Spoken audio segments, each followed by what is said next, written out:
Chapter 5. You bastard! A heartless jerk, a ruthless bastard, a sly, shameless. I thrashed around in the sawdust, rotting in frustration. Squeak! Give me back my wheel, you bastard! I hadn't even run half of what I needed. How could he pretend to be indifferent, acting like he didn't give a damn about a hamster, only to pull something like this behind my back? If I had known, I would have at least faked using it moderately. Then again, I was the fool for believing that a hopeless hamster otaku like him could ignore me for even a minute. It turned out that although the running hamster, there was a Northern Grand Duke watching over it. To make matters worse, Kyle had taken the wheel with him and left for an inspection around the territory the next day. It was enough to drive me insane. There were no miracles to be had in this damn hamster cage, and I couldn't even complete any quests. That damn miracle. I let out deep sighs as I attempted to climb the slide backward, only to slip down halfway every single time. Forget living a good life in my original world. I just wanted to live like a normal human being until the day I died. A literal human in every sense of the word. Regardless of my will, time passed. All I did was eat and laze around. Sliding down the playset, eating walnuts, napping, munching on peanuts, flipping around in my hideout, snacking on sunflower seeds, swinging on the tiny hammock, cracking open pistachios. Wasn't this supposed to be a cold region? Were nuts a local specialty or something? This place was a paradise for nut lovers. Even cracking them open was a chore, so I started stuffing a bunch in my cheeks and eating them little by little whenever I felt like it. Wait, what the hell am I thinking? Was my mindset actually starting to change into that of a hamster? I was beginning to feel terrified at how naturally I was adapting. I was a human being, a person with intelligence. Gashu? Kyle returned long after the sun had set. I wasn't sure exactly how late it was. There was no visible clock here, and winter in Blake's territory meant that nighttime covered more than half of the day. He checked on me after returning to his study, but I ignored him completely. I wasn't in the mood. What's there to admire? I curled myself into the connecting tunnel between the first and second floors, refusing to even glance at him. He loitered around my cage for quite a while before finally heading back to his bedroom. He seemed visibly disappointed, but, well, if he brought back my wheel, I might at least give him a nod. The next morning, still stuck in that transparent tunnel, I awoke to the Northern Grand Duke's characteristically impatient greeting. He had come to the study before the sun had even risen. "I'll be back." He leaned in close, his voice gentle as he spoke. "Starting today, I'll need to adjust your diet a bit. It looks like that tunnel is getting too tight for you." Wait, what the hell is he talking about? Startled, I crawled out of my hideout, but before I could do anything, Kyle was already flipping my food dish over. The bowl, once overflowing with all sorts of nuts, was now completely empty except for 3 measly almonds. "We wouldn't want your joints to suffer. I have left you a little, so you should be fine until nightfall. I'll likely be late again today because of the festival preparations." Too little, perhaps? Before I could protest, one of his knights who had been standing by his side, spoke up.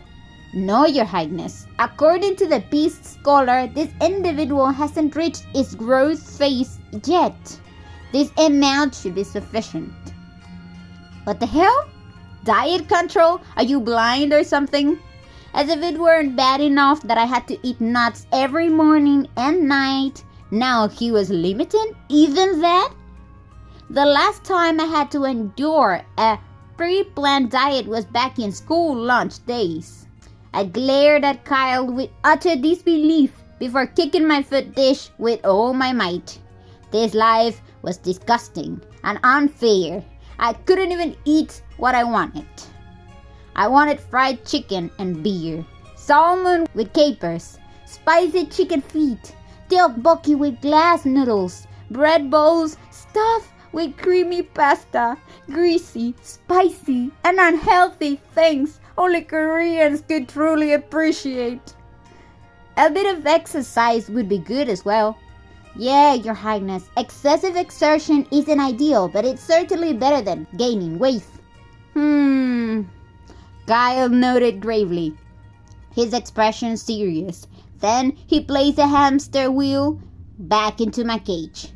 Yes, that's it! My blue eyes sparkled as I looked up at him. For once, he actually seemed like an angel.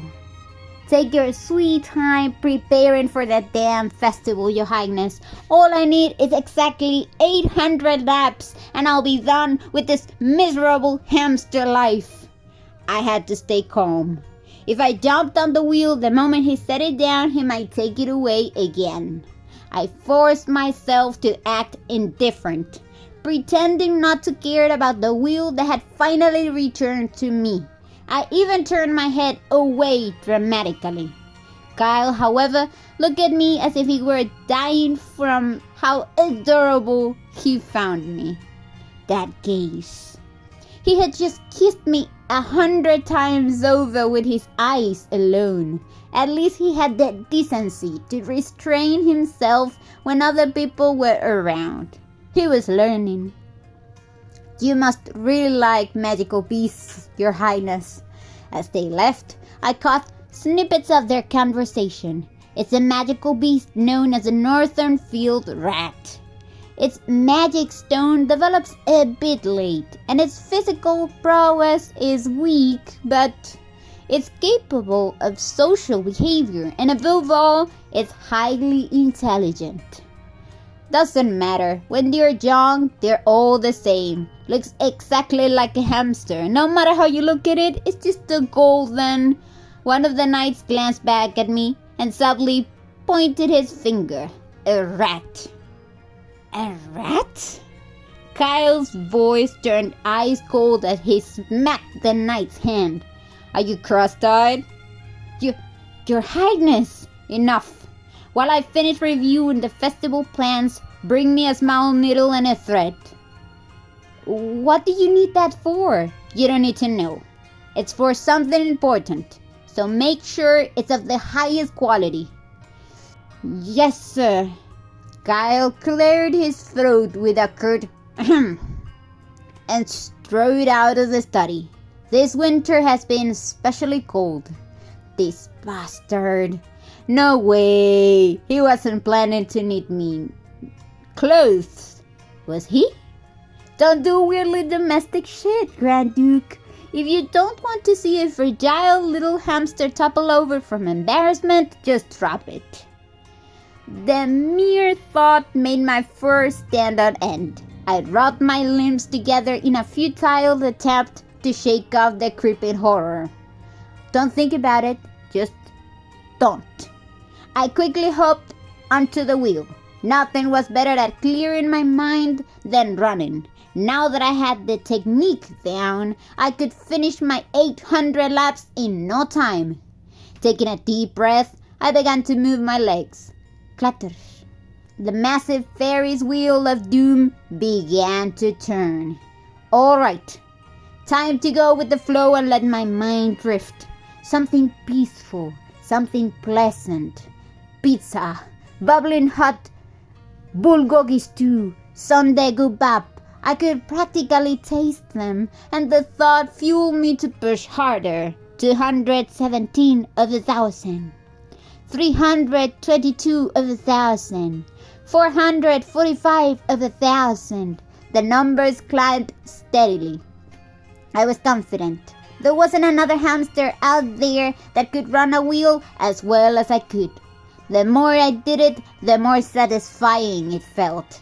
Watching the count rise almost made it seem like I was racking up reward points. With an odd sense of exhilaration, I watched the counter tick past 600, then 700. See, I told you it would be quick. Just as I was about to hop off for a snack, Kyle and the night's earlier conversation came back to me. What? Diet control? My body's getting stuck in the tunnel? Not a chance. I will slim down so much that they will regret ever suggesting it. Fueled by a strange determination, I ignored my hunger and ran like a hamster possessed. I ran so hard that I started to worry I might actually shake a screw loose.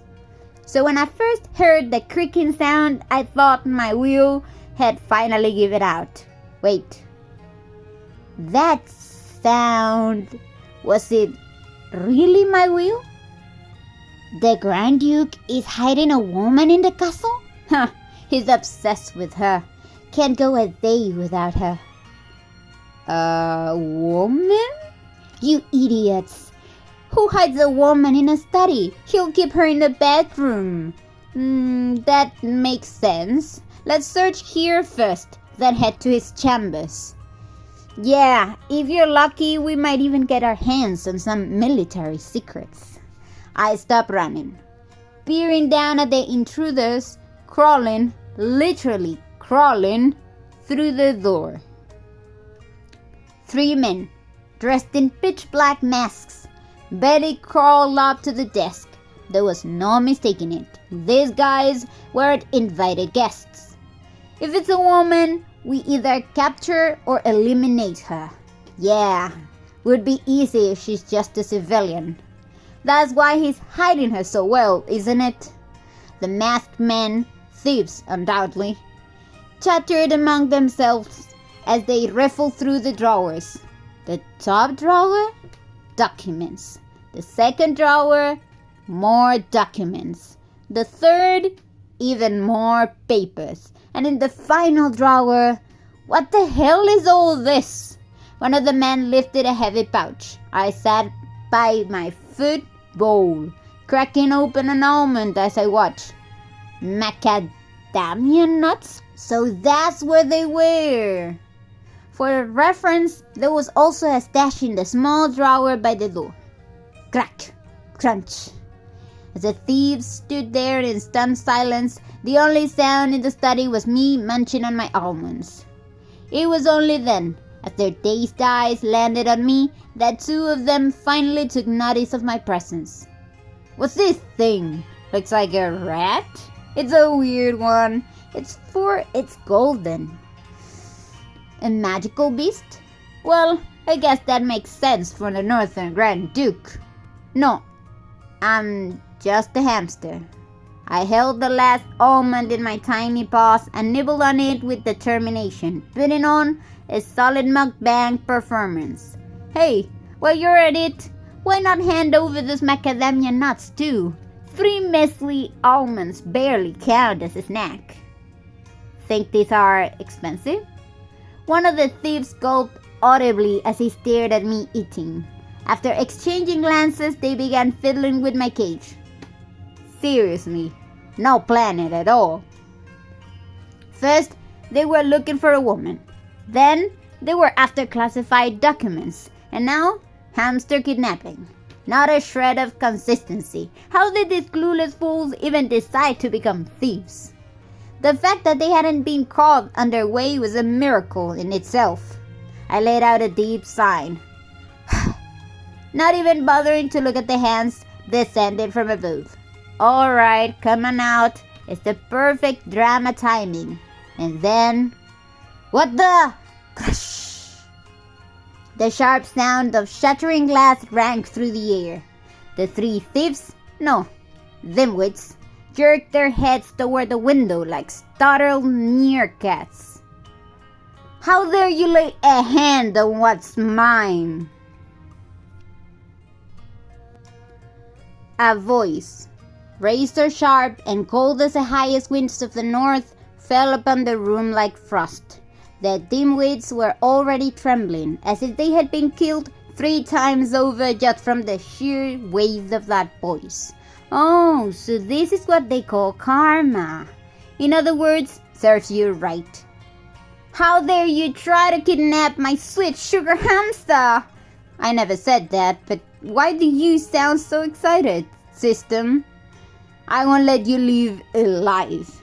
Wait, execution just for touching a hamster? Kyle unsheathed his sword from his waist. Yeah, he really wasn't planning on letting them leave.